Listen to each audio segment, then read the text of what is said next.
한 주간 지난 주간은 잃어버린 양을 찾으러 우리의 삶의 현장을 보내셨다 주님이 말씀하셨습니다. 그리고 이번 주에 주시는 말씀은 두려워 말라 많은 참새보다 귀하니라입니다. 여러분은 한 주간은 어떻게 오셨습니까? 또 오늘 이 예배 자리 오기 전까지 여러분의 인생은 또한 어떠셨습니까? 지난주에 한 분을 만났습니다. 근데 한 분이 그런 얘기를 하시더라고요. 그분이 하시는 일이 이렇게 우리가 소위 말하는 고물상. 네. 그래서 뭐 이렇게 그런 것을 모아서 하는데 업이 뭐냐면 이렇게 학교들마다 폐기물 이렇게 버릴 물건들이 있잖아요. 그럼 일반 쓰레기 말고 이제 왜 그런 많은 쓰레기들이 나오는 걸 대신 버려주는 업을 하세요.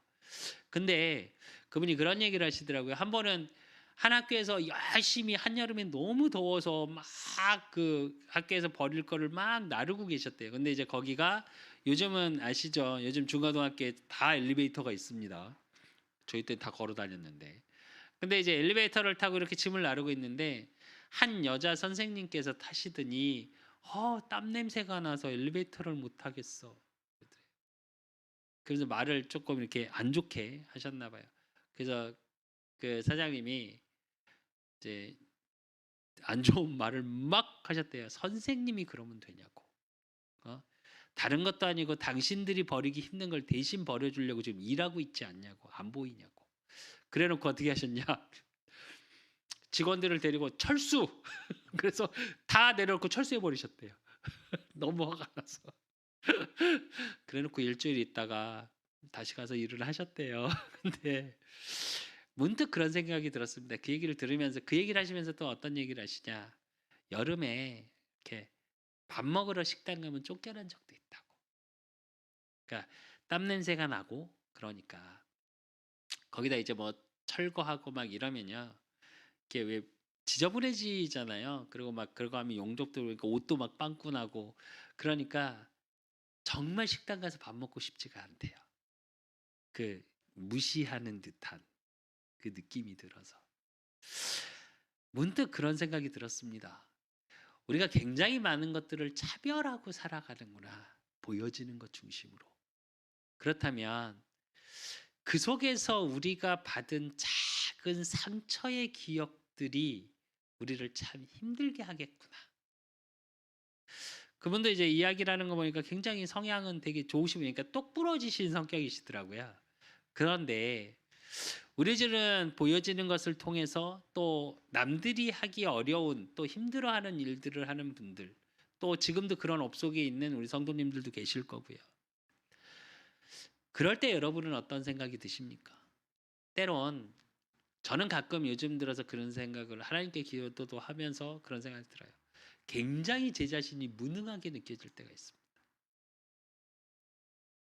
우리는 대부분 좋은 직장에, 좋은 차에, 좋은 업에, 좋은 집에 살길 원하죠.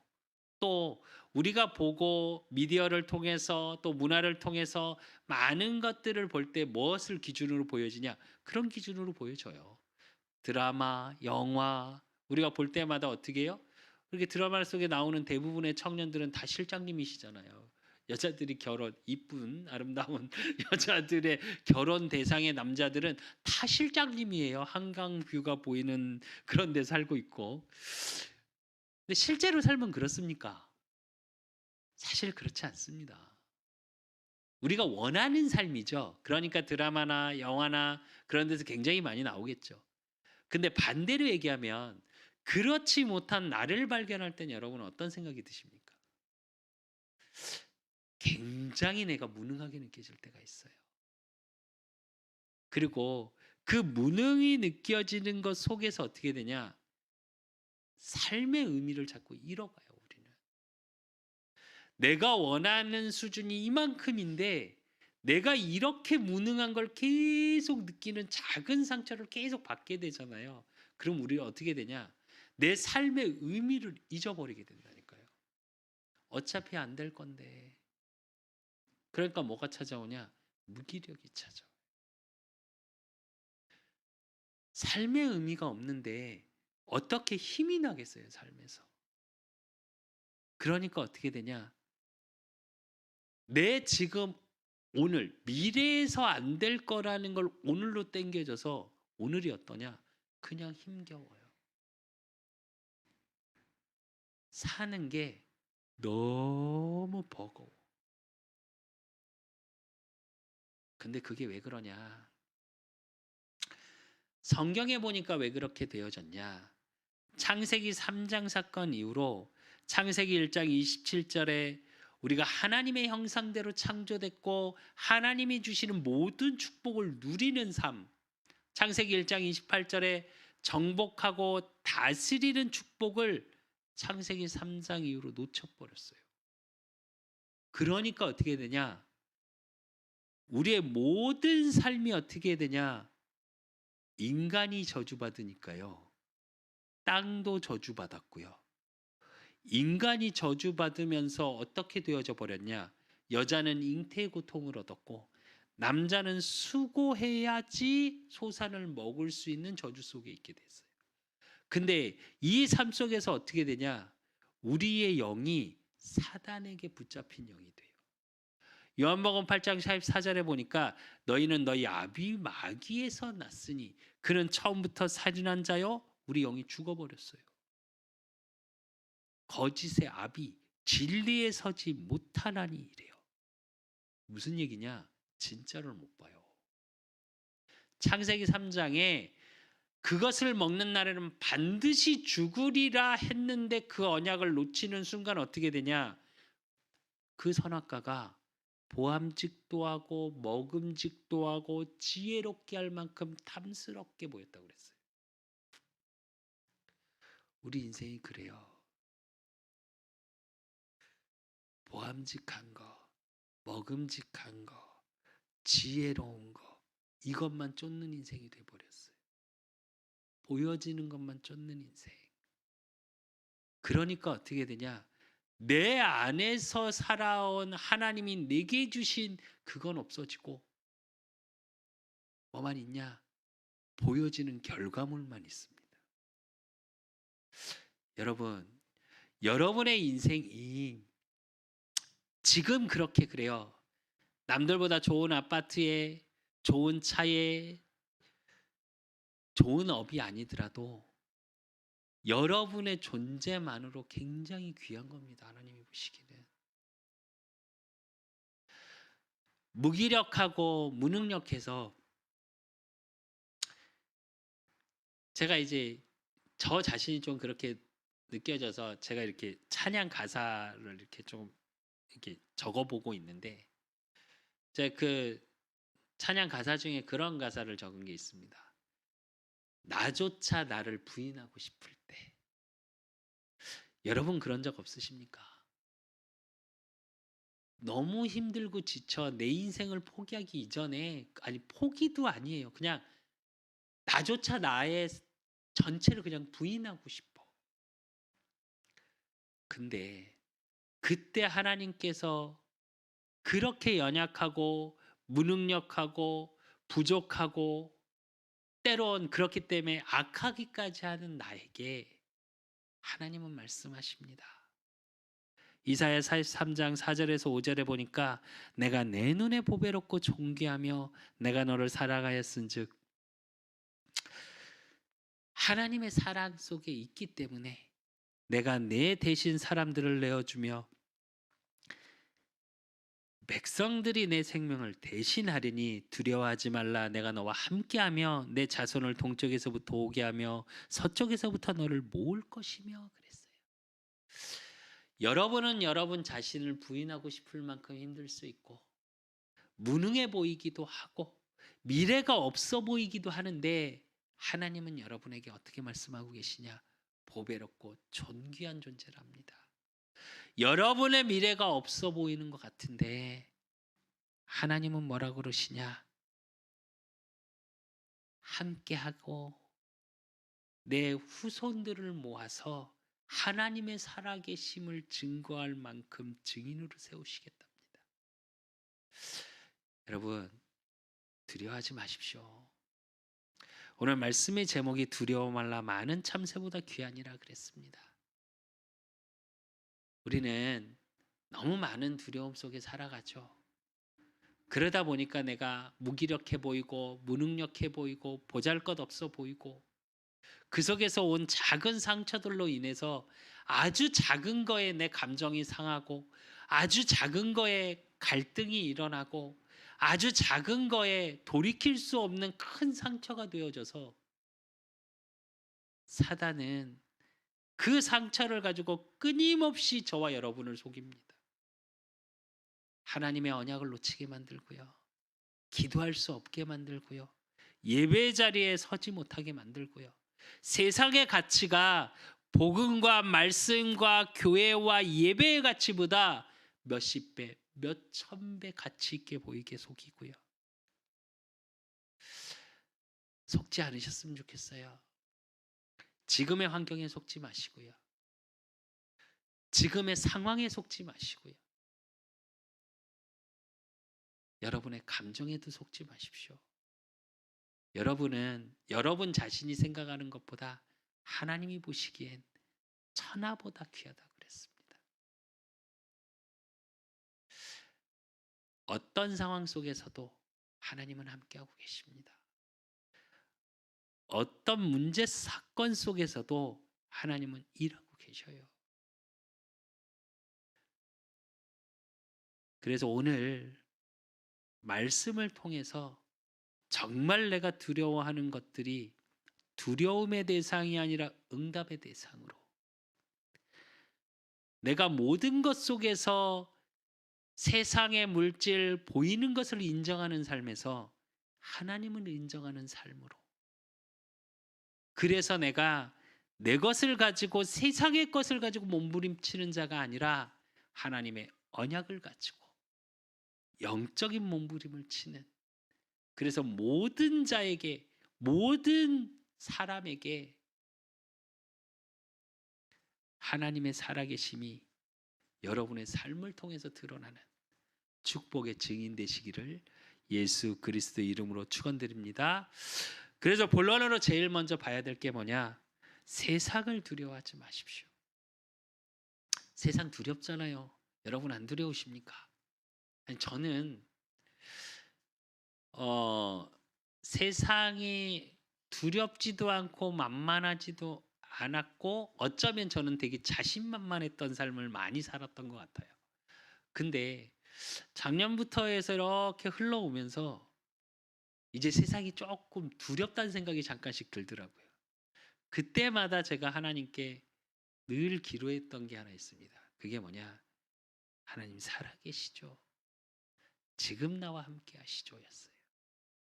그게 오늘 본문에 마태복음 10장 24절에서 25절입니다. 제자가 그 선생보다 또는 그 종이 그 상전보다 높지 못하나니 제자가 그 선생 같고 종이 그 상전 같으면 족하도다. 집주인을 바알세불이라 하였거든 하물며 그 집 사람들이랴 이랬어요. 이게 무슨 말씀인지 아시겠습니까? 무슨 얘기냐? 제자가 그 선생보다 선생이라는 건 예수 그리스도를 말씀하시는 거고 제자들은 지금 있는 제자들을 상대로 말씀하시는 거예요. 비유로. 그러면서 뭐라 그러냐? 종이 그 상전보다 높지 못하나니. 즉 우리는 하나님의 종이에요. 그러니까 예수 그리스도보다 우리가 더 높을 수는 없다. 즉 모든 능력은 주님께서 갖고 계시다. 그러면서 뭐라고 그러시냐? 25절에 제자가 그 선생 같고 종이 그 성전 같으면 족하도다. 집주인은 바알세불이라 하였거든 하며 그 집 사람들이랴. 바알세불은 뭘 얘기하냐? 사단을 상징합니다. 즉 하나님의 자녀인데 왜 두려워하고 염려하냐 얘기예요. 너희 집이 귀신의 집, 사단의 집 사람이 아니지 않냐. 요한복음 8장 44절에 너희 아비 마귀가 아니다. 너희는 하나님의 자녀다. 근데 왜 두려워하냐 이 얘기세요. 즉 우리의 신분을 말씀하고 계시죠. 이렇게 말했는데 저와 여러분 왜 고난과 핍박이 오냐고요. 왜 어려운 문제 사건이 옵니까? 한 집사님을 만났습니다. 근데 그 집사님이 늘 하시는 말씀이 하나 있어요. 제 아는 권사님도 한 분 그러시고 왜 하나님의 자녀가 늘 문제가 있냐고. 한 장로님은 또 저에게 이렇게 장문의 카톡을 예전에 보내시면서 그러시더라고요. 제가 이제 건강이 조금 안 좋은 부분이 있으니까 그러시더라고요. 이해가 안 된다면서. 왜 목사님만큼 진짜 후대들을 위해서 뛰어다니시고 몸부림치시고 기도하시는 걸 알겠는데 왜 그러면 더 건강해야지. 왜 계속 그렇게 힘들게 하는지 이해할 수가 없다며. 그 부분에서 예수님이 답을 말씀하셨어요. 요한복음 15장 20절에 보니까 내가 너희에게 종이 주인보다 더 크지 못하다 한 말을 기억하라. 오늘 하신 말씀이죠. 사람들이 나를 박해하였은즉 너희도 박해할 것이요 내 말을 지켰은즉 너희 말도 지킬 것이라 이래요. 우리가 하나님의 자녀라는 것 때문에 박해를 받을 때도 있습니다. 오히려 하나님의 자녀, 교회 다닌다는 것 때문에 신앙생활 한다는 것 때문에 손해를 보는 것 같을 때도 있어요. 근데 데살로니가 후서 1장 5절에 보니까 이는 하나님의 공의로운 심판의 표요 너희로 하여금 하나님 나라에 합당한 자로 여김을 받게 하려 함이니 그 나라를 위하여 너희가 또한 고난을 받느니라 이래요. 무슨 얘기냐? 하나님 자녀라는 증표라는 얘기예요. 무슨 얘기냐? 구별된 백성. 성도라는 뜻이 구별된 백성이라는 뜻입니다. 세상의 가치, 세상의 것을 쫓는 자가 아니기 때문에 여러분의 삶을 통해서 오히려 거꾸로 문제가 오는 것 같고 고난이 오는 것 같고 그것 때문에 차별을 받는 것 같고 그것 때문에 손해를 보는 것 같은 그게 오히려 뭐라고요? 하나님 나라에 합당한 자라고 확증하는 방법이라는 얘기입니다. 그래서 세상을 두려워하실 필요가 없어요. 당시에 지금 마태복음의 기록에 마태의 기록에 의한 이 의미는 예수님이 말씀하신 의미는 뭐냐? 예수님을 쫓으면 핍박받았거든요. 그랬기 때문에 이 부분을 더 강하게 이야기를 하신 거거든요. 반대로 얘기할게요. 이 시대에 보이게 교회 다닌다고 핍박합니까 누가? 그런데요.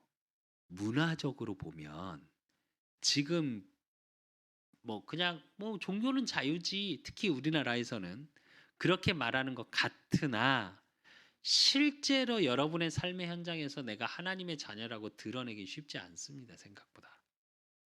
제가 청년들하고 대화를 해보면요.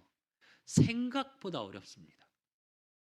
제가 그래서 꼭 원래 우리 중고등부, 대학부 청년들에게 제가 개인 사역을 이렇게 하면 꼭 물어보는 게 하나 있습니다. 밥 먹을 때 사람들 있는 데서 기도하냐 이거 물어봐요 제가. 눈 감고 제대로 기도하냐 이걸 물어봐요 일부러. 그게 왜 그러냐면 꼭 율법적으로 밥 먹기 전에 식기도 그러니까 식사 감사 기도를 해야 된다 이 말이 아닙니다 제 얘기는. 그럴 만큼 그 부분에 대해서 확신이 있냐라는 질문이에요 이게 사실은.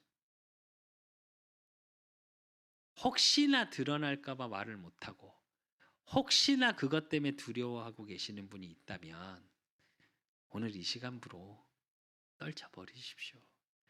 그래서 오늘 26절에 예수님께서 말씀하십니다. 뭐라고 말씀하시냐? 그런즉 그들을 두려워하지 말라. 감추인 것이 드러나지 않을 것이 없고 숨은 것이 알려지지 않을 것이 없느니라 이래요. 무슨 얘기냐? 하나님의 살아계심이 드러나는 시간표는 반드시 온다는 거예요. 여러분의 삶을 통해 내가 하나님의 자녀인 것이 누려지고 확인되어지는 문제, 사건, 또 두려움 속에 있을 수밖에 없는 차별, 뭐 오늘 얘기하면 핍박 있을 수 있다니까요. 그러나 그 모든 것 속에서 하나님의 능력이 드러나는 시간표가 와요. 지난주 봤던 우리 강단의 말씀처럼 잃어버린 양에게로 가라. 즉 살리는 자의 축복의 증인의 시간이 반드시 옵니다. 그래서 두려워하지 않으셔도 돼요. 반드시 승리자로 서는 시간표가 옵니다. 그래서 두 번째로 저와 여러분이 해야 될 게 뭐냐? 두려워 말고 복음을 선포하시면 됩니다. 오늘 27절에 예수님께서 뭐라고 말씀하셨냐? 내가 너희에게 어두운 데서 이르는 것을 광명한 데서 말하며 너희가 귓속말로 듣는 것을 집 위에서 전파하라 이래요. 되게 말씀이 재밌지 않으십니까? 뭐 저만 그런지 모르겠는데 저는 진짜 성경 말씀이 너무 재밌어요. 내가 너희에게 어두운 데서 이르는 것을 광명한 데서 말하며 이게 무슨 얘기일까요?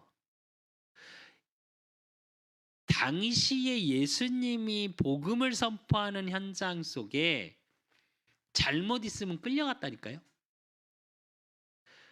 오늘 이제 마태복음을 계속 강의를 보겠지만 저희가 요한복음을 통해서 한번 예수님의 생애를 한번 본 적이 있습니다. 근데 잘 보십시오. 계속 바리새인, 사두개인, 유대인들이 따라다니죠. 그러면서 어떻게 해요? 잘못된 걸 계속 걸죠. 율법적으로. 그러면서 뭐라 그래요? 예수님을 죽이기 위해서 꼬투리를 계속 잡죠. 그러니까 어떻게 하냐? 여기서 어두운 데서는 의미는 무슨 얘기? 꼭 깜깜할 때가 아니라 밤에 그래서 많이 했어요. 그리고 또 어떻게 해요? 귓속말로 서로 얘기했대요. 아시죠? 예수님이 십자가에 죽으시고 부활하시고 나서 승천하시고 난 후에 초대교회 성도들이 어떻게 했습니까? 어떻게 서로를 확인했죠? 익토스, 발로 아니면 손으로 땅에다 이렇게 물고기 성향을 그리면 예수님을 믿는 자구나 이렇게 알아서 서로 보이지 않게 행동했습니다. 왜? 죽어요.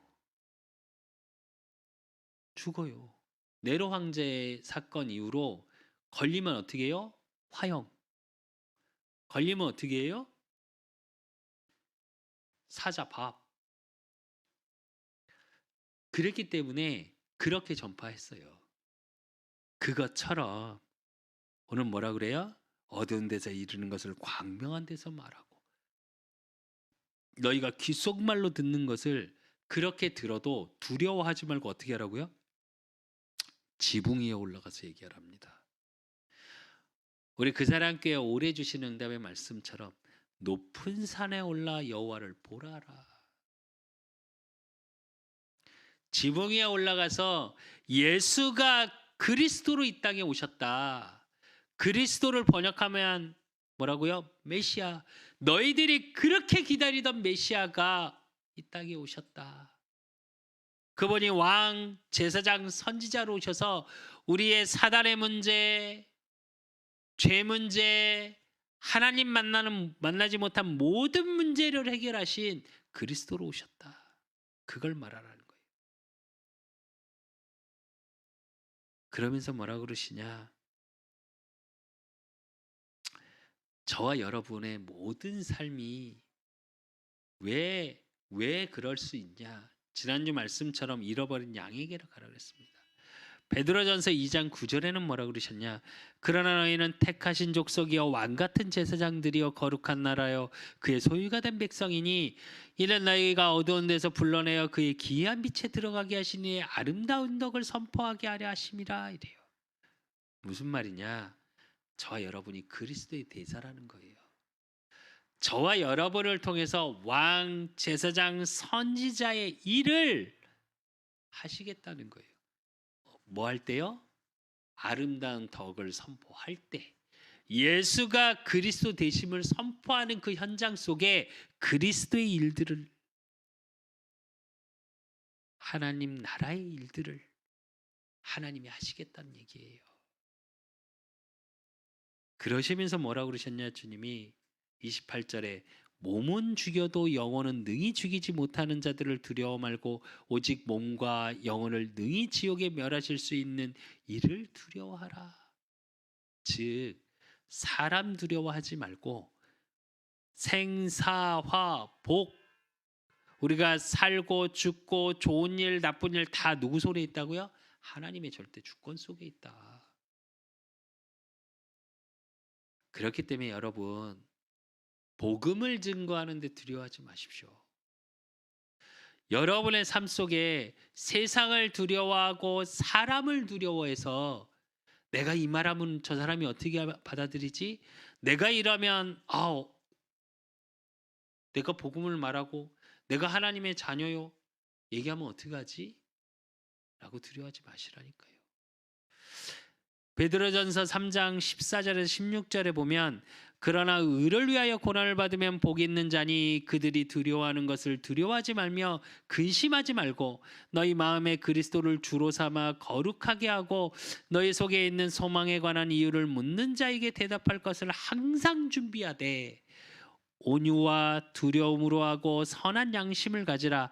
이는 그리스도 안에 있는 너희의 선행을 욕하는 자들로 그 비방하는 일에 부끄러움을 당하게 하려 함이라 이래요. 이게 무슨 말이냐면요. 그 복음의 비밀을 위하여 고난을 받으면 복 있는 자고 그렇기 때문에 그것 때문에 두려워하지 마라. 진짜 두려워할 것은 뭐냐? 내 주변에 내가 생각하는 사람들이 이 복음 듣지 못해서 죽어가는 걸 두려워하라. 그러면서 뭐라고 그러시냐? 너희 마음에 그리스도를 주로 삼아 거룩하게 하고 너희 속에 있는 소망에 관한 이유를 묻는 자. 겉으로 보기에는 아까 선언에서 말했습니다. 무능해 보이고 무기력해 보이고 환경에 나을 게 없고 그런데 희한하게 소망이 넘쳐. 희한하게 그 사람을 만나면 힘이 달라. 그러니까 묻죠. 어떻게 그럴 수 있냐고. 그 자에게 대답해 주면 되는 거예요. 두려워 말고 복음을 선포하라 그러니까 막 어제도 이제 저희 우리 영경 사모님하고 영경 사모하고 같이 이렇게 뭐 갔다가 명동을 어디 국립 중앙박물관을 갔다가 명동을 갔더니 입구서부터 예수천당 불신지옥 요즘은 조금 발전하셨대요. 일어 중국어 그리고 뭐 다른 나라 말 한 4개국어가 흘러나오더라고요. 물론 그분들을 비난하고 싶지는 않습니다. 그러나 그게 복음 선포는 아닙니다. 왜냐하면 그 명동 그 한복판의 중간에 서서 딱 그걸 하시더라고요. 그 명동 전철역 입구에서 그분이 한 분 계시고요. 또 저쪽 명동 그 파출소 있는 쪽이 있어요. 성당 가기 전에. 거기서 아예 예전부터 크게 넓게 해서 하시거든요. 제가 사람들 표정을 몇 명 봤거든요. 비웃어요. 그러면서 뭐라 그러냐? 이래서 문제라고. 물론 그분들 나름대로의 복음에 뭐 부딪히신 게 있고 그 은혜에 감사해서 나온 건 알겠는데요. 복음이 그 정도로 가치 없는 건 아닙니다, 여러분. 세상의 최고의 가치가 복음이에요. 그 어떤 돈으로도, 그 어떤 명예로도, 그 어떤 권력으로도 구원을 받을 수는 없어요. 그 최고의 가치의 복음을 가치 있게 전하셨으면 좋겠어요. 그래서 이 말은 막 소리 질러라 이 말이 아니에요. 두려워하지 말고 복음을 증거하라는 말은 여러분이 복음을 가지고 누리는 만큼 살릴 수 있다는 얘기예요. 누군가 물어보고 누군가에게 죽어가는 영혼이 있다면 이 복음에 소망 끊어진 자가 있다면 이 소망의 복음을 전해주는 거예요. 그걸 하시면 됩니다. 근데 이렇게 되기 위해서 여러분 두렵고 힘든 삶 속에 우리가 어떻게 이럴 수 있을까요? 그게 세 번째로 모든 것에 예수님을 그리스도로 인정하시면 돼요. 오늘 마태복음 10장 29절에서 30절에 보면 참새 두 마리가 한 아사리온에 팔리지 않느냐 그러나 너희 아버지께서 허락하지 아니하시면 그 하나도 땅에 떨어지지 아니하리라 너희에게는 머리털까지 다 세신바 되었나니 이래요. 이 말은 뭘 얘기하는 거냐면요. 여러분의 모든 것을 알고 계시다는 거예요. 근데 이 말씀의 베이스는 뭐냐? 그렇기 때문에 어떻게 해요? 세상을 의지하고 사람을 의지하고 돈을 의지하고 성공을 의지하고 내 배경을 세상적 배경을 의지하는 게 아니라 하나님을 의지하고 하나님께 맡기라는 얘기입니다. 참새 한 마리도 하나님 허락 없이는 떨어지지 못하는데 한 아사리온에 팔리는데 못 잡는다는 얘기예요. 하나님이 허락하지 않으시면 하나도 할 수 없대요. 머리털 세임바까지 다 아신대요. 우리의 모든 것을 알고 계신대요. 그렇기 때문에 어떻게 하면 되냐? 하나님을 인정하는 예수님을 그리스도로 인정하는 제일 첫째는 뭐냐? 맡기는 신앙이에요. 이거 해보고 저거 해보고 이거 안 되고 저거 해도 안 되니까 에휴 하나님이 알아서 하십시오. 이거는 떠넘김이고요. 그걸 얘기하는 게 아니고요. 그건 포기죠.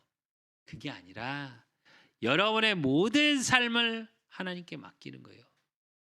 그러면 하나님이 어떻게 하시냐? 31절에 보니까 두려워하지 말라 너희에게 너희는 많은 참새보다 귀하니라 이래요.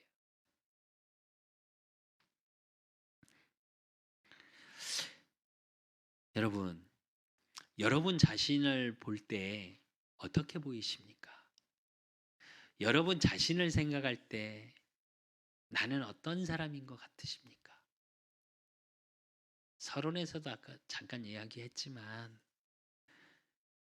이 말의 의미는 무슨 의미냐? 귀하다라는 이 뜻의 원뜻이 무슨 뜻이냐면요. 탁월하다, 능가하다 이 말이에요. 그래서 이 말을 원어적인 뜻으로 해석하면 어떤 뜻이냐면 참새보다 귀하다 그러니까 참새보다 여러분이 아니 그냥 어떤 모습으로보다 참새보다 낫겠죠. 그런 수준이 아니라 천하보다 귀하다는 뜻이에요.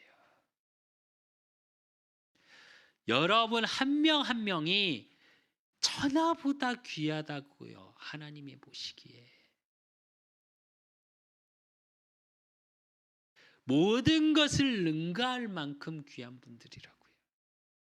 절대 잊지 마십시오. 하나님께 맡기고 예수 그리스도 그 복음을 인정한다는 건 무슨 얘기냐? 여러분 자신이 어떤 사람인지 아셔야 돼요.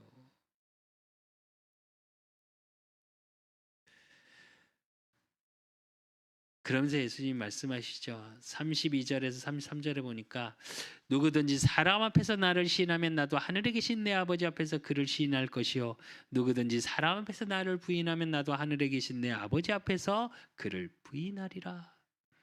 이 말은 니들이 사람 앞에서 예수님 모르겠 그러면 베드로는요. 주는 그리스도시요 살아계신 하나님의 아들이시다 멋있게 얘기해놓고 뭐라고 그래요?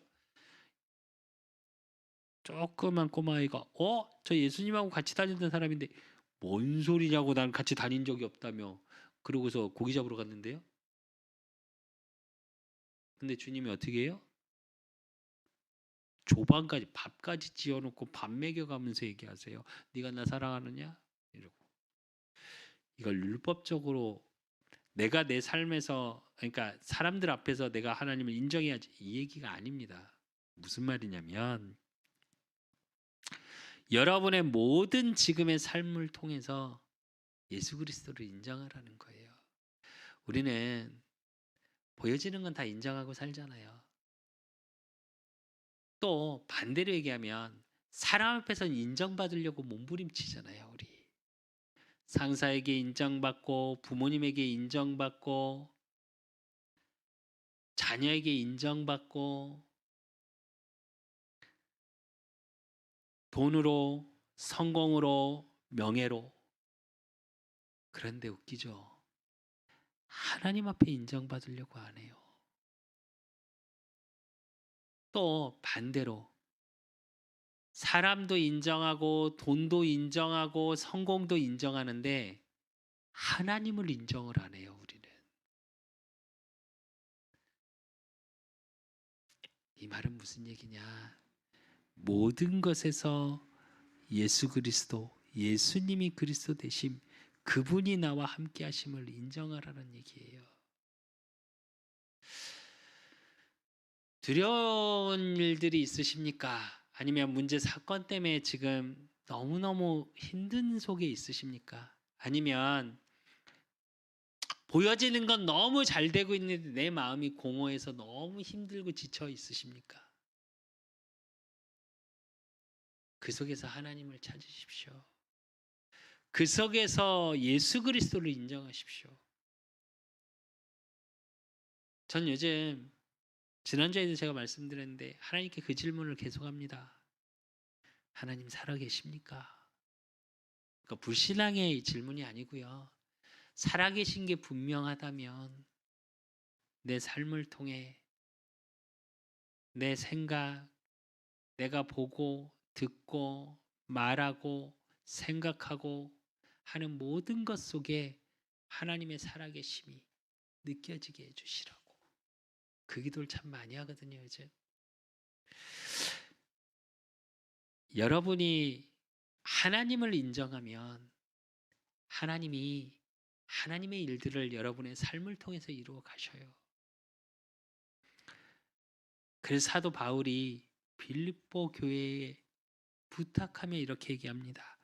빌립보서 2장 10절에서 11절에 보니까 하늘에 있는 자들과 땅에 있는 자들과 땅 아래에 있는 자들로 모든 무릎을 예수의 이름에 꿇게 하시고 모든 입으로 예수 그리스도를 주라 시인하여 하나님 아버지께 영광을 돌리게 하셨느니라 이래요.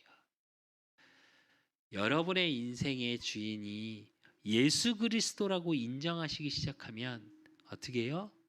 여러분이 안 되고 여러분의 작은 상처가 큰 상처가 돼서 그것이 올무가 돼서 계속 여러분의 삶에 영향을 주던 모든 흑암의 세력, 사단의 세력은 예수 그리스도 이름 앞에 완전히 떠나가지게 돼요.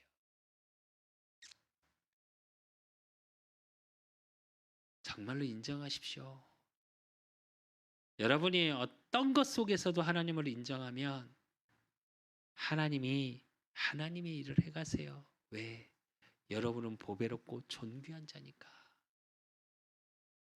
그래서 결론으로 요한일서 4장 4절 한 절을 같이 말씀을 좀 보겠습니다.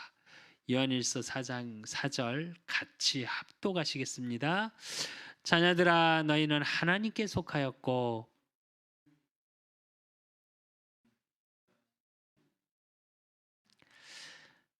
이 말씀을 잊지 않으셨으면 좋겠어요. 하나님의 자녀들아 너희는 하나님께 속하였고 우리는 세상에 속한 자도 아니고요. 사단에 속한 자도 아니에요. 저 여러분은. 그 말은 모든 것의 승리자 되신 그리스도 안에 저와 여러분이 있어요. 이는 너희 안에 계신 이가 세상에 있는 자보다 크심이라. 세상의 것을 인정하는 그동안의 삶이셨다면 이제 하나님을 인정하는 삶으로 바꾸시면 돼요. 여러분의 학업, 우리 후대들 특히 학업에 많이 힘들어하죠. 그 학업 속에서도 하나님을 인정하고요. 또 우리 청년들, 우리 기성세대들 요즘 경제 어렵다, 삶이 힘들다, 물가는 계속 오르고 어렵고 힘들다 말하는 이 시대에 하나님을 인정하십시오. 그러면 하나님이 그 세상을 이기는 자의 축복, 그리스도의 일로 두려움의 인생이 평안의 인생으로 늘 만족하지 못하는 갈급한 인생의 삶에서 어떤 인생이요? 만족의 인생으로 바뀝니다. 소유하고 가져서 만족하는 게 아니라 만족하는 심령 속에서 하나하나 응답으로 확인되는 삶으로. 그래서 여러분, 두려움이 기쁨으로, 두려움이 소망으로 바뀌는 축복의 증인 되시기를 예수 그리스도 이름으로 축원드립니다. 하나님 아버지 감사합니다. 우리 그 사랑 교회 성도님들 하나님 축복하여 주시고, 주님이 오늘 말씀으로 약속하십니다. 두려워 말라, 너희는 많은 참새보다 귀하다고 말씀하셨습니다. 하나님이 보시기에 탁월하고 정말 천하보다 귀한 나임을 알게 하시고, 그래서 세상을 두려워하고 사람을 두려워하는 삶 속에서 이제 하나님을 인정하는 삶으로, 그래서 모든 삶 속에 하나님이 인정되어질 수밖에 없는, 하나님이 하나님 되심이 만남 속에서 삶에서 드러날 수밖에 없는 축복의 증인되어지는, 그래서 지붕에 올라 예수가 그리스도 되심을 증거하고 선포하는, 높은 산에 올라 여호와 하나님을 보라 말할 수 있는 증인의 축복 속에 있을 수 있도록 하나님이 축복하시고 인도하시고 역사해 주실 줄 믿사옵고, 살아계신 예수 그리스도 이름으로 감사함으로 기도드리옵나이다. 아멘. 모든 문제 해결자 되신 우리 주 예수 그리스도의 은혜와 우리 하나님 아버지의 극진하신 사랑하심과 성령님의 내주교통 역사하심이 천하보다 귀한 나임을 알고 그 복음을 증거하기를 소원하는 우리 그 사람께 모든 성도님들 머리 위에, 저들의 가정과 업과 모든 만남 위에 이제로부터 영원까지 항상 함께 있을지어다. 아멘.